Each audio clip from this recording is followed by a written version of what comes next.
রেশনের চাল চুরি থেকে আবাসের ঘর চুরি, এমনকি চাকরি চুরির অভিযোগ সামনে এসেছে। কিন্তু তাই বলে রাষ্ট্রগুরু চশমা চুরি? এ রাজ্যে কি না সম্ভব। এমনই অস্বাভাবিক ঘটনা সাক্ষী উত্তর 24 পরগনার বারাকপুর স্টেশনের কাছে সুরেন্দ্রনাথ বন্দ্যোপাধ্যায়ের আবক্ষ মূর্তি থেকে চশমা উধাও। এই ঘটনা অত্যন্ত লজ্জাজনক বলে দাবি ভাটপাড়ার বিধায়ক পবন সিং এর।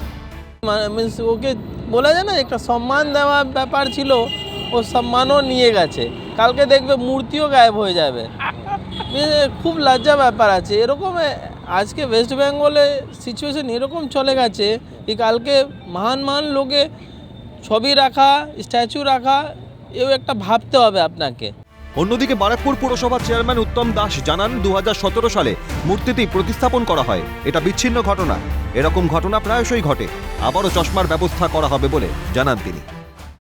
আমরা 2017 সালে এটা বসিয়েছিলাম, আবক্ষ মূর্তি বসিয়েছিলাম। থেকে যে ওনার যে চশমাটা আমরা বেশ কয়েকবার বসিয়েছি।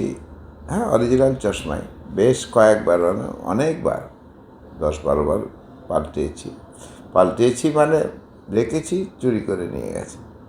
এই যে 23শে জানুয়ারিতেও ওখানে নেতাজিকেও মালা দিয়েছি, সুরেন্দ্রনাথকেও মালা দিয়েছি। তা এখন দেখছি কোনো রকম একটা কাচের ঘর করে যদি দেওয়া যায়, সেটাও খুব নানা রকম চিন্তা ভাবনা করছি। এটা সিদ্ধান্ত খুব শিগগিরই আমরা নিয়ে নিচ্ছি। হ্যাঁ, পৌরসভাই তো করতে আর কি। ব্রিটিশ আমলে ভারতের স্বাধীনতা আন্দোলনের প্রথম যুগের একজন বিশিষ্ট নেতা ছিলেন সুরেন্দ্রনাথ বন্দ্যোপাধ্যায়। ভারতীয় জাতীয় কংগ্রেসে যোগদানের পর তাকে রাষ্ট্রগুরু সম্মানে ভূষিত করা হয়। তার হাত ধরেই সুরেন্দ্রনাথ কলেজের প্রতিষ্ঠা হয়। আর রাষ্ট্রগুরু আবক্ষ মূর্তি থেকেই তার চশমা ভ্যানিস। শান্তনু আচার্যের রিপোর্ট, ক্যালকাটা নিউজ।